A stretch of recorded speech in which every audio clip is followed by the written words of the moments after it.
जय माता दी दोस्तों, आज आप सुनने जा रहे हैं दुर्गा सप्तशती के अध्याय 8 को। इस अध्याय में रक्त बीज वध का वर्णन करते हुए कहा गया है कि मैं अणिमा आदि सिद्धिमयी किरणों से आवृत भवानी का ध्यान करता हूँ। उनके शरीर का रंग लाल है, नेत्रों में करुणा लहरा रही है तथा हाथों में पाश, अंकुश, बाण और धनुष शोभा पाते हैं। दुर्गा सप्तशती के अध्याय 8 में माँ दुर्गा के द्वारा असुरों का वध करने की महिमा का गाथा सुनाया गया है। आप सभी भक्तजनों से मेरा अनुरोध है कि दुर्गा सप्तशती के इस पाठ को अंत तक जरूर सुनिएगा, तभी आपको दुर्गा सप्तशती के पाठ का शुभ फल प्राप्त होगा। और अगर आपको मेरे द्वारा की गई व्याख्या पसंद आए तो वीडियो को लाइक जरूर कर दीजिएगा।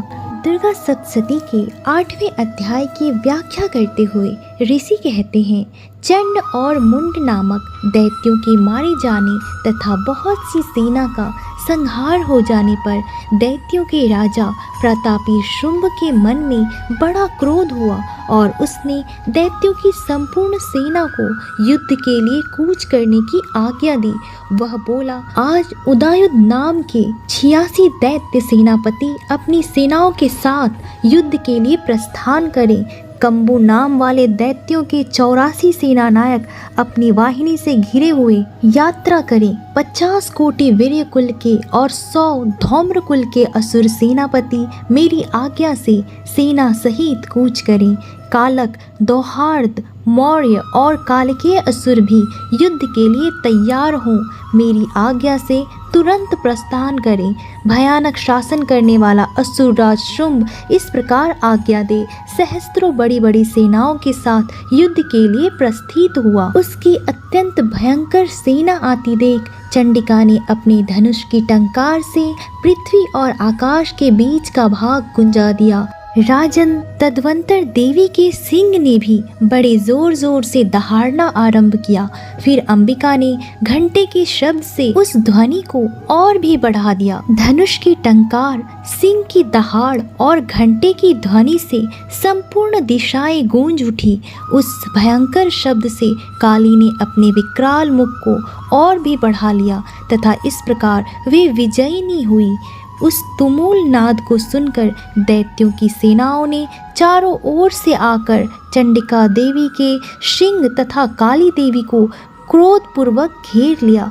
राजन, इसी बीच में असुरों के विनाश और देवताओं के अभ्युदय के लिए ब्रह्मा, शिव, कार्तिकेय, विष्णु तथा इंद्र आदि देवों की शक्तियाँ जो अत्यंत पराक्रम और बल से संपन्न थी, उनके शरीर से निकलकर उन्हीं के रूप में चंडिका देवी के पास गई।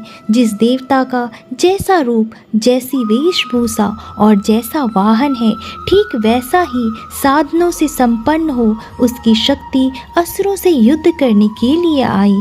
सबसे पहले हंस युक्त विमान पर बैठी हुई अक्ष सूत्र और कमंडलों से सुशोभित ब्रह्मा जी की शक्ति उपस्थित हुई, जिसे ब्रह्माणी कहा जाता है। महादेव जी की शक्ति वृषभ पर आरूढ़ हो, हाथों में श्रेष्ठ त्रिशूल धारण किए, महानाग का कंकन पहने, मस्तक में चंद्र रेखा से विभूषित हो वहां आ पहुंची। कार्तिकेय जी की शक्ति रूपा जगदम्बिका उन्हीं का रूप धारण कर श्रेष्ठ मयूर पर आरूढ़ हो, हाथ में शक्ति लिए दैत्यों से युद्ध करने के लिए आई। इस प्रकार भगवान विष्णु की शक्ति गरुड़ पर विराजमान हो, शंख, चक्र, गदा, धनुष तथा खड्ग हाथ में लिए वहां आई। अनुपम यज्ञ वराह का रूप धारण करने वाले श्री हरि जी की जो शक्ति है, वह भी वराह शरीर धारण करके वहां उपस्थित हुई। नरसिंही शक्ति भी नरसिंह के समान शरीर धारण करके वहां आई। उसकी गर्दन के बालों के झटके से आकाश के तारे बिखर पड़ते थे। इसी प्रकार इंद्र की शक्ति वज्र हाथ में लिए गजराज ऐरावत पर बैठ कर आई। उसके भी सहस्त्र नेत्र थे। इंद्र का जैसा रूप है वैसा ही उसका भी रूप था। तदंतर उन देव शक्तियों से घिरे हुए महादेव जी ने चंडिका से कहा, मेरी प्रसन्नता के लिए तुम शीघ्र ही इन असुरों का संहार करो। तब देवी के शरीर से अत्यंत भयानक और परम उग्र चंडिका शक्ति प्रकट हुई, जो सैकड़ों गीदड़ियों की भांति आवाज करने वाली थी। उस अपराजिता देवी ने धूमिल जटा वाले महादेव जी से कहा, हे भगवान, आप शुंभ निशुंभ के पास दूत बनकर जाइए और उन अत्यंत गर्वीले दानव शुंभ और निशुंभ दोनों से कहिए, साथ ही उनके अतिरिक्त जो भी दानव युद्ध के लिए वहां उपस्थित हो उनको भी यह संदेश दीजिए कि दैत्यों, यदि तुम जीवित रहना चाहते हो तो पाताल को लौट जाओ। इंद्र को त्रिलोकी का राज्य मिल जाए और देवता यज्ञ भाग का उपभोग करें। यदि बल के घमंड में आकर तुम युद्ध की अभिलाषा रखते हो तो आओ, मेरी शिवाएं योगिनियां तुम्हारे कच्चे मांस से तृप्त हो। चूंकि उस देवी ने भगवान शिव को दूत के कार्य में नियुक्त किया था, इसलिए वह शिवदूती के नाम से संसार में विख्यात हुई। वे महादैत्य भी भगवान शिव के मुंह से देवी के वचन सुनकर क्रोध में भर गए और जहाँ कात्यायनी विराजमान थी उस ओर बढ़े। तदंतर वे दैत्य अमरस में भरकर पहले ही देवी के ऊपर बाण, शक्ति और वृष्टि आदि अस्त्रों की वृष्टि करने लगे। तब देवी ने भी खेल खेल में ही धनुष की टंकार की और उससे छोड़े हुए बड़े बड़े बाणों द्वारा दैत्यों के चलाए गए बाण, शूल, शक्ति और फरसों को काट डाला। फिर काली उनके आगे होकर शत्रुओं को शूल के प्रहार से विदीर्ण करने लगी और खटवांग से उनका वध करती हुई रणभूमि में विचरने लगी। ब्रह्माणी भी जिस जिस ओर दौड़ती उसी उसी ओर अपने कमंडलों का जल छिड़क कर शत्रुओं के ओज और पराक्रम को नष्ट कर देती थी। माहेश्वरी ने त्रिशूल से तथा वैष्णवी ने चक्र से और अत्यंत क्रोध में भरी हुई कुमार कार्तिकेय की शक्ति से दैत्यों का संहार आरंभ किया। इंद्र शक्ति के वज्र प्रहार से विदीर्ण हो सैकड़ों दैत्य दानव रक्त की धारा बहाते हुए पृथ्वी पर सो गए। वाराही शक्ति ने कितनों को अपनी थुतुन की मार से नष्ट किया। दाढ़ों के अग्रभाग से कितनों की छाती छेद डाली तथा कितने ही दैत्य उसके चक्र की चोट से विदीर्ण होकर गिर पड़े। नरसिंही भी दूसरे महादैत्यों को अपने नखों से विदीर्ण करके खाती और सिंहनाद से दिशाओं एवं आकाश को गुंजाती हुई युद्ध क्षेत्र में विचरने लगी। कितने ही असुर शिवदूती के प्रचंड अट्टहास से अत्यंत भयभीत हो पृथ्वी पर गिर पड़े और गिरने पर उन्हें शिवदूती ने उस समय अपना ग्रास बना लिया। इस प्रकार क्रोध में भरे हुए मातृगणों को नाना प्रकार के उपाय से बड़े बड़े असुरों का मर्दन करते देख दैत्य सैनिक भाग खड़े हुए।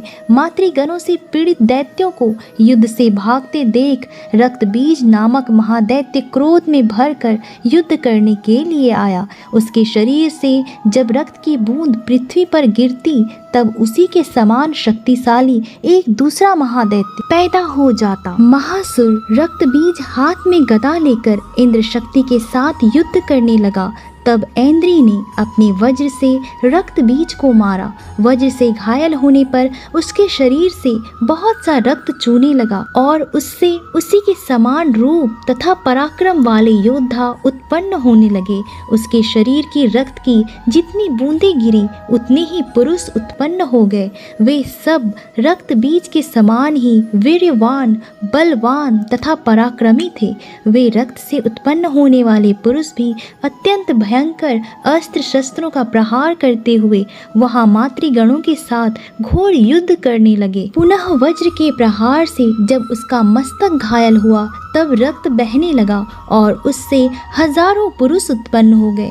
वैष्णवी ने युद्ध में रक्त बीज पर चक्र का प्रहार किया तथा ऐन्द्री ने उस दैत्य सेनापति को गदा से चोट पहुंचाई। वैष्णवी के चक्र से घायल होने पर उसके शरीर से जो रक्त बहा और उससे जो उसी के बराबर आकार वाले सहस्त्रों महादैत्य प्रकट हुए, उनके द्वारा संपूर्ण जगत व्याप्त हो गया। इससे उन देवताओं को बड़ा भय हुआ। देवताओं को उदास देख चंडिका ने काली से शीघ्रतापूर्वक कहा, चामुंडे, तुम अपना मुख और भी फैलाओ तथा मेरे शस्त्रापात से गिरने वाले रक्त बिंदु को और उनसे उत्पन्न होने वाले महादैत्यों को तुम अपने इस उतावले मुख से खा जाओ। इस प्रकार रक्त से उत्पन्न होने वाले महादैत्यों का भक्षण करती हुई तुम रण में विचरती रहो। ऐसा करने से उस दैत्य का सारा रक्त छिन्न हो जाने पर वह स्वयं भी नष्ट हो जाएगा। उन भयंकर दैत्यों को जब तुम खा जाओगी तब दूसरे नए दैत्य उत्पन्न नहीं हो सकेंगे। काली से यूं कहकर चंडिका देवी ने शूल से रक्त बीज को मारा और काली ने अपने मुंह में उसका सारा रक्त ले लिया। तब उसने वहां चंडिका पर गदा से प्रहार किया, किंतु उस गदापात ने देवी को तनिक भी वेदना नहीं पहुंचाई। रक्त बीज के घायल शरीर से बहुत सा रक्त गिरा, किंतु ज्यों ही वह गिरा त्यों ही चामुंडा ने उसे अपने मुख में ले लिया। रक्त गिरने से काली के मुंह में जो महादैत्य उत्पन्न हुए उन्हें भी वह चट कर गई और उसने रक्त बीज का रक्त भी पी लिया। तदंतर देवी ने रक्त बीज को, जिसका रक्त चामुंडा ने पी लिया था, वज्र, बाण, खड्ग तथा रिष्टि आदि से मार डाला। राजन, इस प्रकार शस्त्रों के समुदाय से आहत एवं रक्तहीन हुआ महादैत्य रक्त बीज पृथ्वी पर गिर पड़ा। हे नरेश्वर, इससे देवताओं को अनुपम हर्ष की प्राप्ति हुई और मातृगण उन असुरों के रक्तपान के मद से उद्यत सा होकर नृत्य करने लगा।